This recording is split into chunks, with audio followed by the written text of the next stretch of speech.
Օրհնյալ Տեր մեր Հիսուս Քրիստոս ամեն հայրը մեր որերկինս սուրբ եղեցի անուն քո եկես սարքայություն քո եղեցին կամքը քո որպես երկինս վերգրի ըս հաց բերալապազոր դուր մեզ այսօր անքները որ կնես որ սաստուծո Զորալյալյուրը բատմես ահավորես բիսան կանգալուս Զոր կարոսեցին ամակոյական Որապարագես քոր եվոր Անսանուսի Քրիստոսի հեղիակ իրապոտնիկ եվնավոր պարքեված անապականության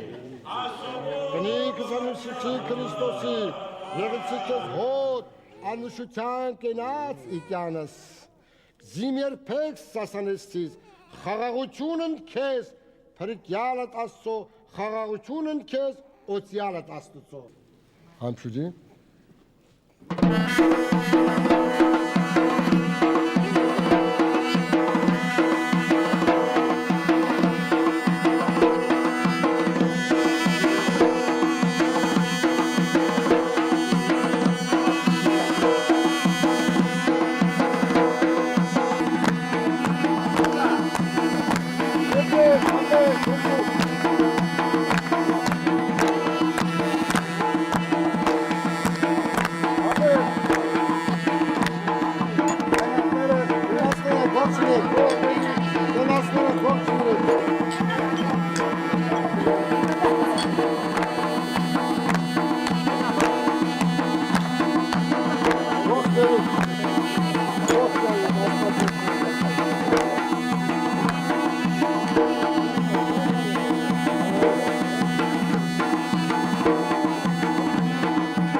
թվականին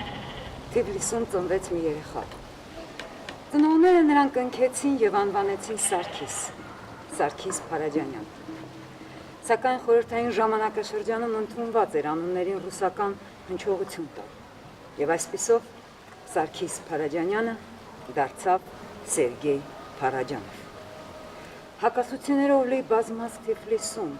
տարբեր մշակույթները միաձուլող խառնարանում ծնվել էր մի նոր հիանալի կոլորիտ, որի մեջ էր մեծացավ փոքրիկ Փարաջանովը, ազդվելով այդ յուրահատուկ մշակույթից։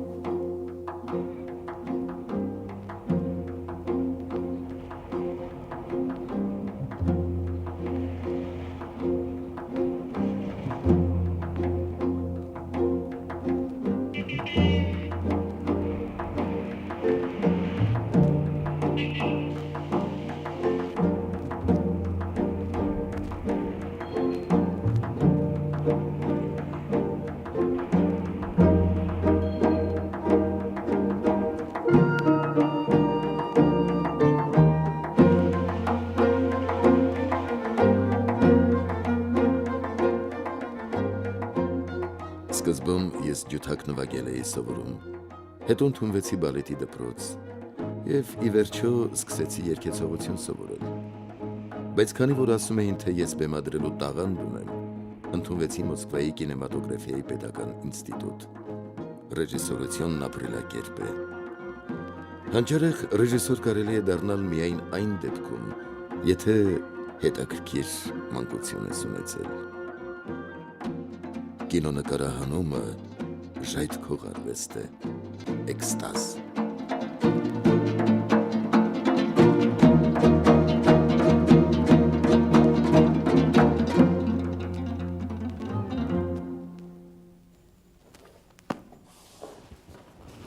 Մոսկվայի համամիութենական կինոինստիտուտը ավարտելուց հետո Փարաջանովը մեկնեց Կիև։ Մոտ 10 տարի նա այստեղ ֆիլմեր նկարահանեց։ Իսկ 1964 թվականին Փարաջանովը նկարահանեց մոռացված նախնիների ստվերները կինոնկարը։ Հենց այս կինոնկարում է, որ Փարաջանովը ցույց տվեց իր ռեժիսորական բարձր որակը ու վարպետությունը։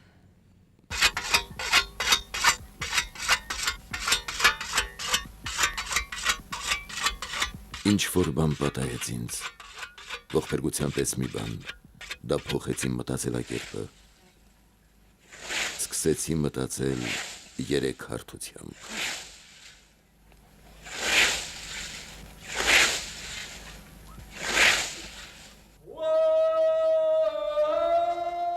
Մոռացված նախնիների ստվերները կարպատյան սիրո մի պատմություն է։ Պատկերների լեզվով Փարաջանովը հասավ ընկալման նոր աստիճանի, զարգացրեց մետաֆիզիկական երևակայությունը։ Հանճարեղ արտահայտչականությամբ նա ստեղծեց երաժշտական քնարական պատկերների կինոնկար։ Անցնելով փառատոնից փառատոն, կինոնկարն արևմուտքում շահեց 16 միջազգային մրցանակ։ Կինոյի աշխարհն ի վերջո ուշադրություն դարձրեց Սերգեյ Փարաջանովի վրա։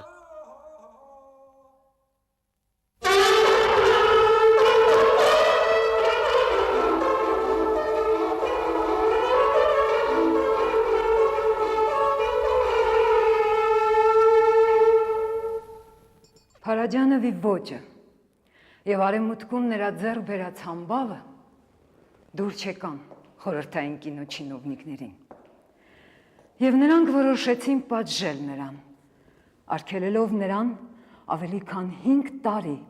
ֆիլմ նկարահանել։ Փարաջանովը ամուսնացել էր մի ուկրաինուհու հետ եւ ուներ մի որդի։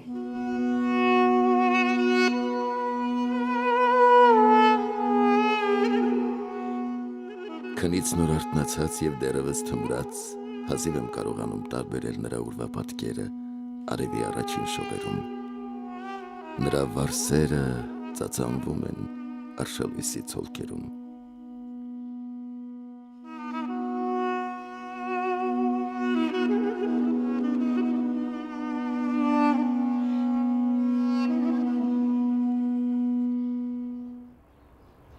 Նա օտարազգի չէ,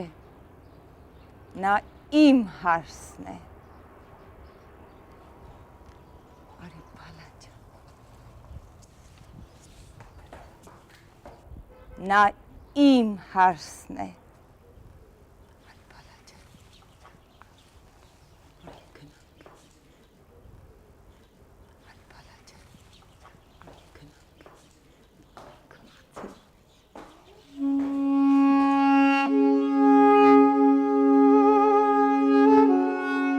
Քսանամյա բացակայությունից հետո 1966-ին մեկնեցի Թիֆլիս։ Ես վերադարձա այն քաղաքը, որտեղ ծնվել էի 1924-ին։ Առիթը տխուր էր, հայրս էր մահացել։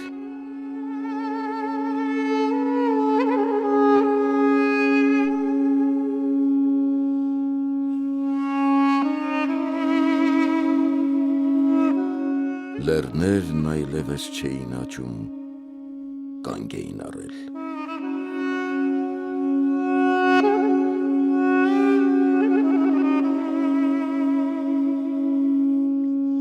Նախկինում բազմիցս այցելած գերեզմանները փնտրելիս գնացի հին գերեզմանոց։ Ուր են նախնիների գերեզմանների վրայի խաչերն ու թախծոտ հայացքով հրեշտակապետերը։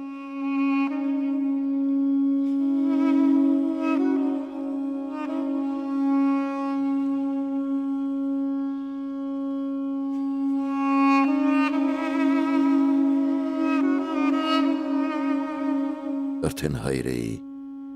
և երկար կանգնեցի հորս գերեզմանի մոտ։ Կշտամբում էի նրան, որ խլել է ինձնից իմ մանկությունը։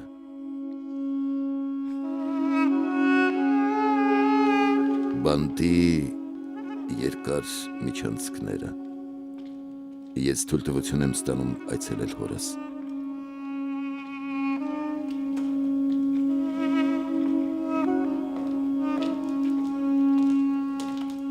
ավանդակաճաղերի հետևում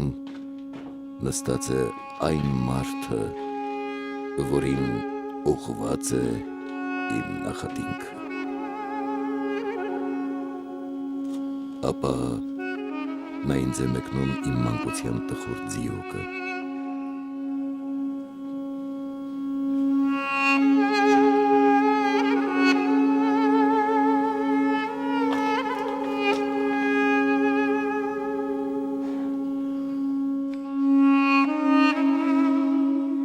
Մոռանալ մանկության կսկիծը, մոռանալ գերեզմանները, ոչ, ես չեմ լքի գերեզմանոցը, ես չեմ կարող տանել մանկությունից վտարումը, ես դեմ եմ վտարմանն ու հետապնդմանը, իմ ուրվականներ, ես ինձ ավելի լավ եմ զգում ձեր մեջ, քան ապրողների միջավայրում, ես ձեզ ավելի եմ սիրում, քան նրանց, ովքեր ինձ սիրում են։ Այդ ծանր տարիներին Փարաջանովը Հայաստանից, իր հայրենիքից, հրավեր է ստանում ֆիլմ նկարահանելու։ Նա գալիս է Հայաստան, ֆիլմի թեման վերցնելով 18-րդ դարի հայ աշխուղ Սայաթ-Նովայի կյանքը, որին նա շատ բարձր էր գնահատում։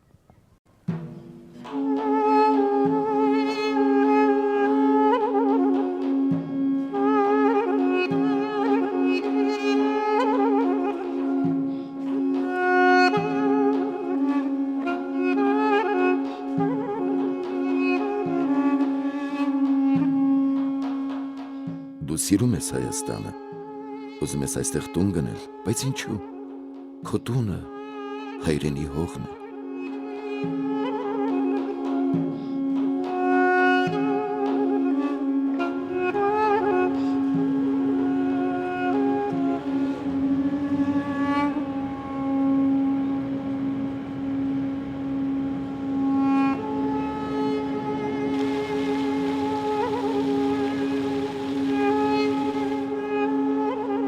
Երևանի բոլոր տները պետք է Արարատին նայեն։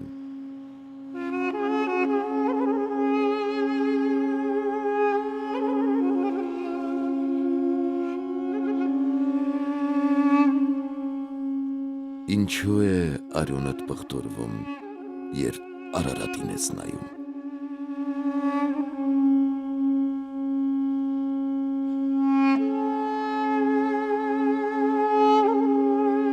Կարող եք պատկերացնել, ինչ կպատահեր, եթե ես կուրանայի և Արարատը չտեսնեի։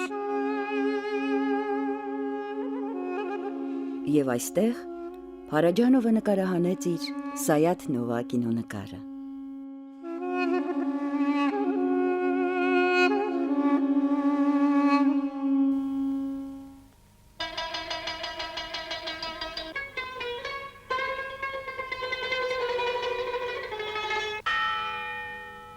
Սայաթ-Նովա կինոնկարում Փարաջանովն ազատություն տվեց իր երևակայությանը։ Յուրաքանչյուր կադր կոլաժ է, հին հայկական մանրանկար։ Հայկական ավանդույթների պաշտամունքի առարկաներն ու ծիսական արարողություններն ուղեկցում են կինոնկարին։ Պատկերների լեզուն արտակարգ է։ Իրացիոնալ մոնտաժը ավելի է ընդգծվում Սայաթ-Նովայի երաժշտությամբ։ Դա բոլորովին մի նոր, գեղանկարչական ոճով կինոնկար էր։ Միմյանց սիրող երկու մարդու միաձուլումը մի մարմնի և հոգու մեջ։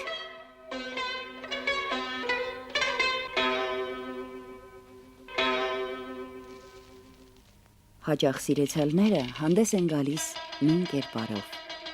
Սակայն Սայաթ-Նովայի սերը մնաց անպատասխան։ Նրան չհասկացան, և նա դատապարտվեց մենակության։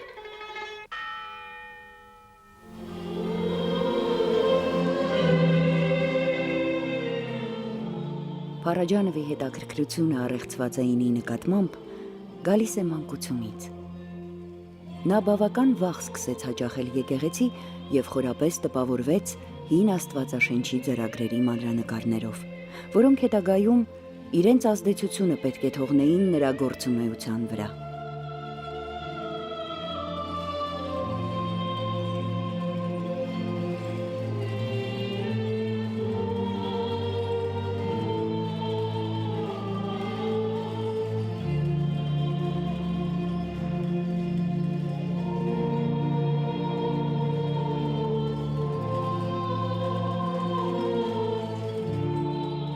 Իմ սերը հնությունների նկատմամբ ոչ թե նախասիրություն է, այլ գեղագիտական համոզմունք։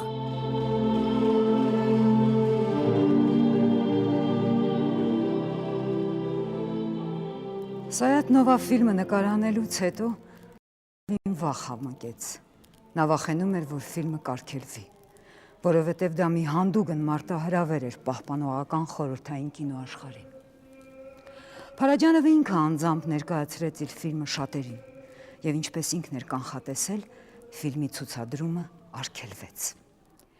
Մի այլ կինոբեմադրիչի ղեկավարությամբ ֆիլմը վերամոնտաժվեց եւ անվանվեց «Նռան գույն»։ Սակայն Սայաթնովան անլեգալ ճանապարհով անցավ արտասահման եւ ցուցադրվեց այնտեղ։ Արտասահմանում հիացած էին այդ ֆիլմով եւ զարմացած, թե ինչու այդ ֆիլմը արգելվել է։ Մինչև 1974 թվականը Փարաջանովից ոչ մի տեղեկություն չկար։ Միայն հետագայում պարզ դարձավ, որ Ուկրաինայում Կիևում նրան ձերբակալել են եւ նետել 5 տարով խիստ ռեժիմի բանտ, մեղադրելով նրան տարադրամի, հոմոսեքսուալիզմի եւ ռուսական սրբապատկերների առևտրով զբաղվելու մեջ։ Սակայն քաջատեղյակ մարդկանց համար պարզ էր, որ իշխանությունները ամեն կերպ ուզում էին լռեցնել այդ ըմբոստ եւ հրահարիչ մարդուն։ Բայց Փարաջանովը, գտնվելով Բերդում, ստեղծագործում էր։ Նա նկարում էր կոլաժներ, նկարներ, եւ այդ կոլաժները եւ նկարները դուրս հանելով բանտից, նա կապ ստեղծեց դրսի աշխարհի հետ։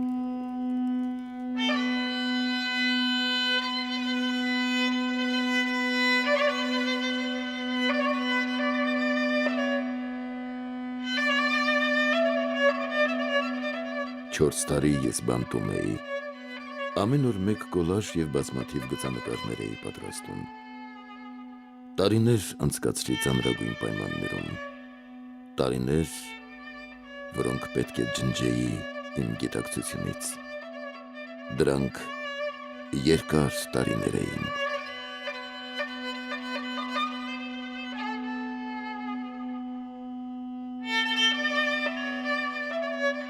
Կյանքիս լավագույն տարիներն անց եմ կացրել մեկուսացված,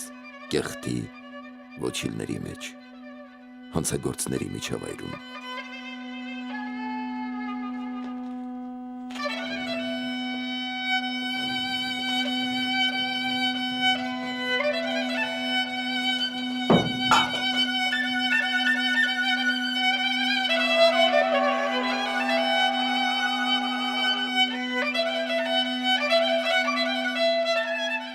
Ուզում էի ինքնասպանություն գործել, սավանները միմյանց կապեցի, որ կախվեմ։ Հետո մտածեցի, որ սավաններն իմ ծանրությանը չեն դիմանա։ Այսպիսով հրաժարվեցի ինքնասպանության մտքից և շարունակեցի ապրել։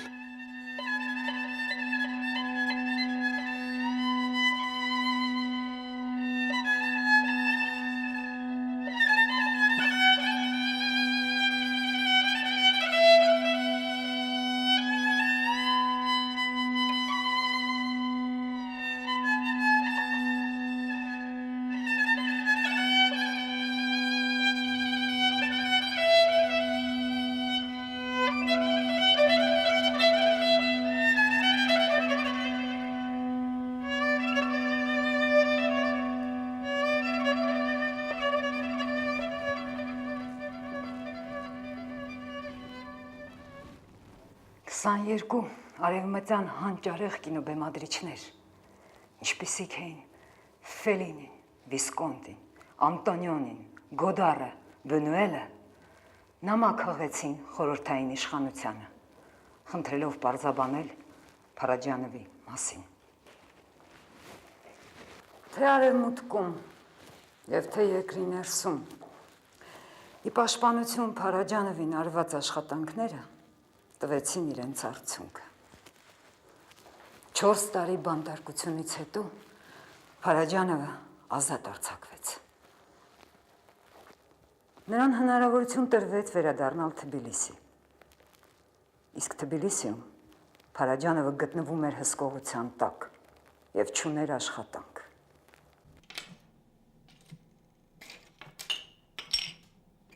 Փարաջանովը փոխակերպման արվեստագետ էր։ Տարբեր նյութերից արվեստի առարկաներ էր արարում։ Նա նկարում էր, պատրաստում կոլաժներ, շարադրում սցենարներ, գրում նովելներ։ Սակայն ամենից առաջ ստեղծում էր իր կինոնկարների հերոսների ուրվանկարները։ Լեոնարդո դա Վինչիի Ջոկոնդան որպես կոլաժ։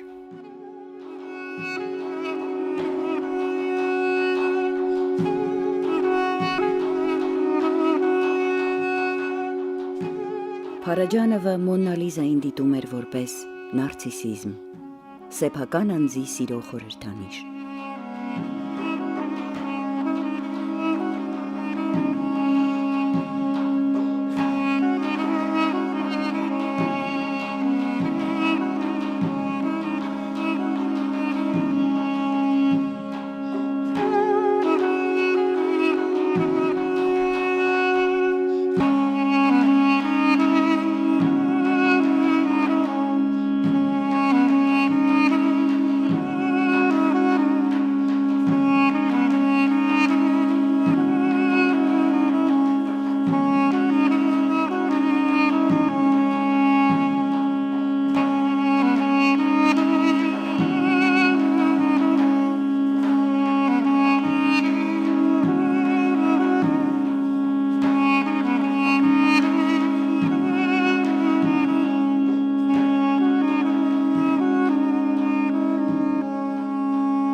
Անգամ մշտական հսկողության տակ գտնվելով, Փարաջանովի տունը միշտ լի էր այցելումներով։ Նրան այցելում էին արվեստագետներ, գրողներ, նկարիչներ, կինոգործիչներ։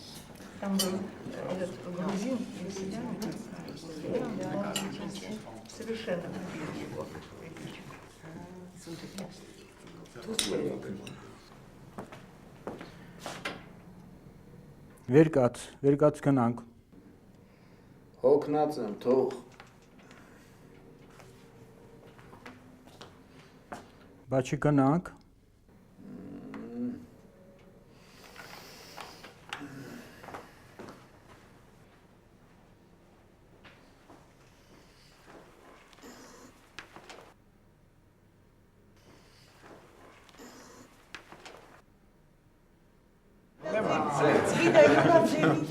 Юра, иди там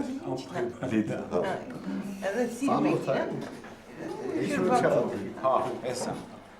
Այս մեկը լավ է։ Շատ լավ է։ Լիդան եկավ, Լիդան։ Օ, Լիդա, սիրելիս։ Անուշիկի լավ է։ Ո՞վ է այստեղ։ Մեր սիրելի թակվորն է։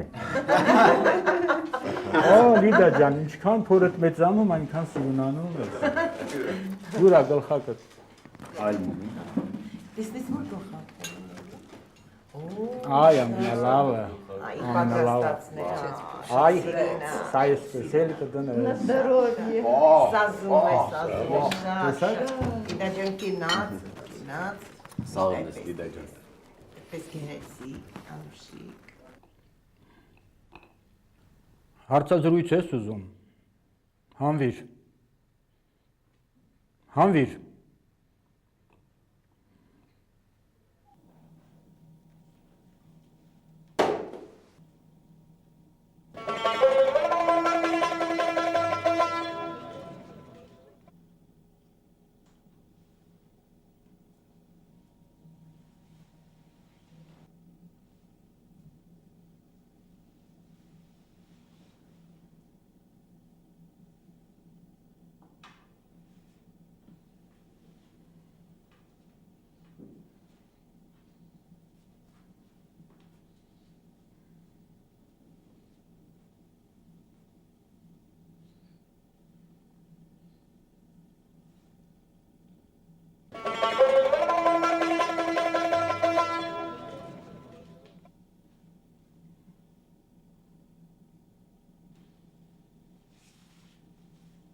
1982 թվականին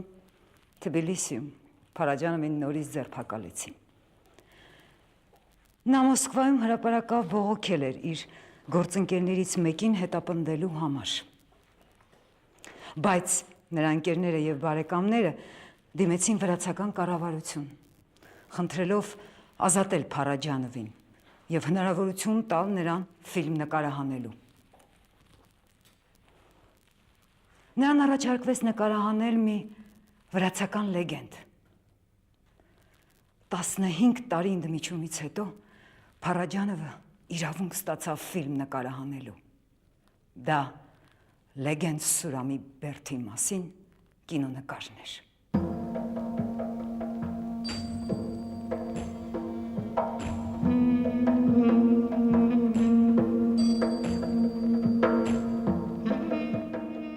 Առասպելը պատմում է ամրոցը հարձակվող թուրքերից անարիք դարձնելու փորձի մասին։ Հերոսն իրեն ամրոցի շինության մեջ որմնափակել է տալիս։ Երկարատև դադարը չէր ազդել Փարաջանովի ստեղծագործության վրա։ Նա պատմում էր իր պատմությունը, շքեղ, բանաստեղծական պատկերներով։ Իմն է աշխարհը գեղեցիկ։ Լայնորեն բացված են նրա դարպասները։ Ներս մտեք։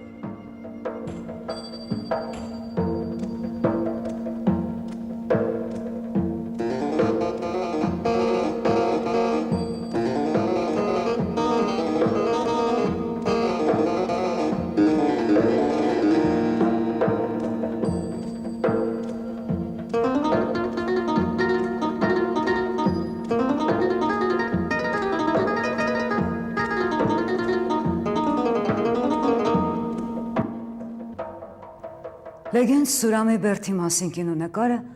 Եվրոպայում ընդունվեց հիացմունքով։ Անդրեյ Տարկովսկին ասաց, որ Փարաջանովը դա երևույթ էր կինոաշխարհում, որ նա ուներ իր խոսքը կինոյում, նա հանճարեղ է, նա մեծ բեմադրիչ է։ Փարաջանովը ընտրվում է աշխարհում մեկը 20 հավիտենական բեմադրիչներից, որպես ապագայի կինոռեժիսոր։ Կինոյի այնպիսի հայտնի դեմքեր, ինչպիսիք էին Մաստրոյանին, Բրուքսը, Տարկովսկին, գալիս են Թբիլիսի Փարաջանովի հետ հանդիպելու։ 1988 թվականին ռուս մեծ գրող Միխայել Լերմոնտովի ստեղծագործության հիման վրա Փարաջանովը նկարահանում է Աշուղ Ղարիբ ֆիլմը։ Դա մի ադրբեջանական սիրո հեքիաթ է։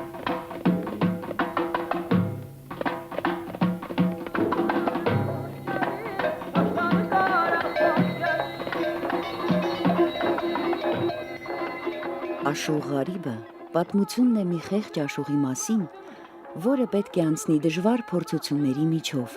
մինչև կարողանա ամուսնանալ իր սիրեցյալի մի գծուծ մարդու դստեր հետ։ Շատ չարչարվեցի Աշուղ Ղարիբը ձևավորելիս։ Ոչ հայկական թեմայից ես ստեղծել եմ մի կինոնկար հայկական գեղագիտության ոգով։ Աշուղ Ղարիբը արդեն նկարահանված էր, երբ 1988 թվականին հայտնի դարձան Սումգայիթում տեղի ունեցած հայ ազգաբնակչության ջարդերը։ Փարաջանովն արձագանքեց այդ եղեռնագործությանը իր կինոնկարում ավելացնելով երկու տեսարան՝ կողոպտված վանքը եւ այն, որ գոյություն ունի մեկ Աստված։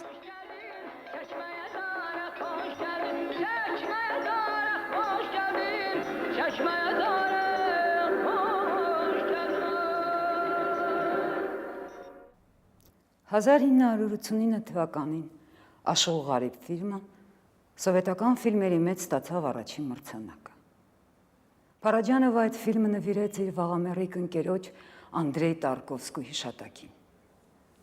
Փարաջանովը նվիրված Տարկովսկուն ունի մի կոլաժ, որը կոչվում է Տարկովսկու գիշերային թռչնահավը։ Տարկովսկու եւ Փարաջանովի նկարներին այցելում են երկու հեքիաթային հավքեր, որոնց օրհնում է Միքելանջելոյի Արարիչ Աստվածը։ Այնուհետև Փարաջանովը բազմաթիվ հրավերներ ստացավ արտասահմանից ֆիլմ նկարահանելու,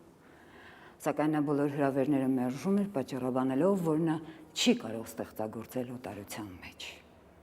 Այնուհանդերձ, Փարաջանովը համոզվեց մեկ ֆիլմ նկարահանել Ավստրիայում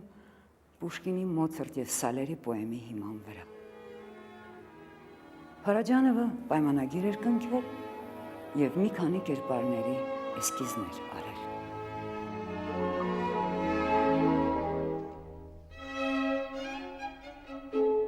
Ես հետաքրքիր եմ համարում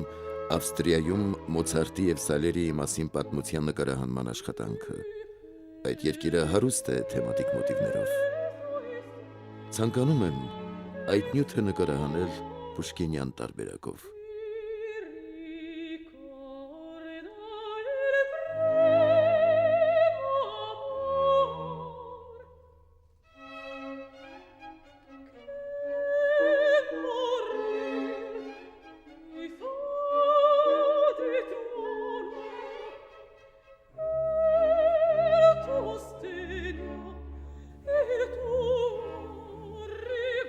Փարաջանովը ուզում էր նկարահանել խոստովանանք ֆիլմ։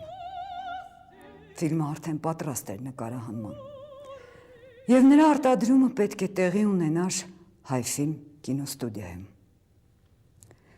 Ֆիլմի հիմքում ընկած էր Փարաջանովի կենսագրությունը։ Այդ ժամանակ Երևանում կառուցվում էր Փարաջանովի տուն-թանգարանը։ Նա հպարտ էր ու երջանիկ, որ հայրենիքում իրեն այդպես մեծարում են։ 1989 թվականի հունիսին Փարաջանովը սկսեց խոստովանություն կինոնկարի նկարահանումները։ Սակայն մեկ օր անց ստիպված էր նա ծանր հիվանդացավ։ Այնքան ծանր, որ ի վիճակի չէր շարունակել իր գործը։ Փարաջանովը վիրահատվեց Մոսկվայում։ Ախտորոշումը թոքերի քաղցկեղ։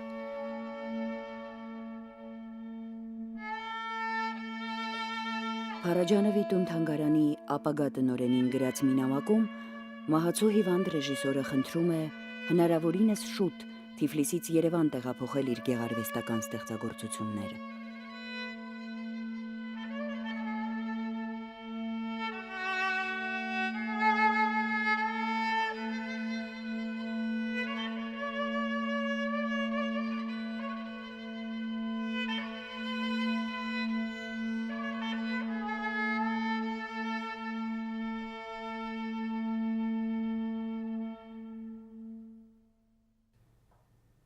Վիրահատությունից հետո Փարաջանովը մեկնեց Թբիլիսի, սակայն նա այլևս չէր կարող աշխատել։ Իր կյանքի վերջին օրերը անցկացնելու համար Փարաջանովը եկավ Երևան։ Երևանում ամեն ինչ արեցին նրան փրկելու համար։ Նրա ընկերները և բարեկամները միշտ իր հետ էին։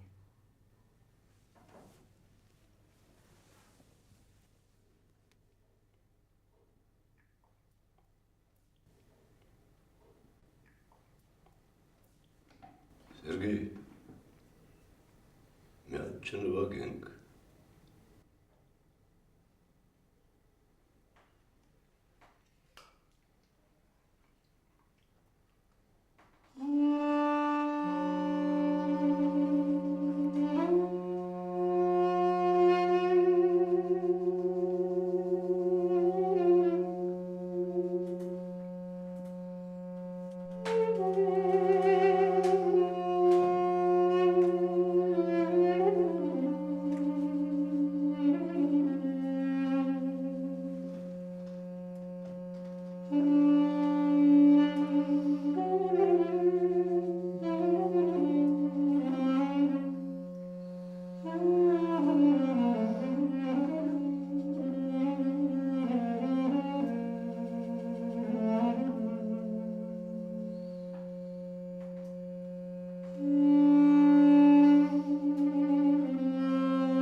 Ես այն մարդն եմ, որի կյանքը տառապանքն է։ Անցյալն անցել է, ապագան չի գալու։ Լռություն է տիրում։ Ես իմ մահվանն եմ սպասում, գերեզմանափորները ինձ շտապում եմ։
Անցյալը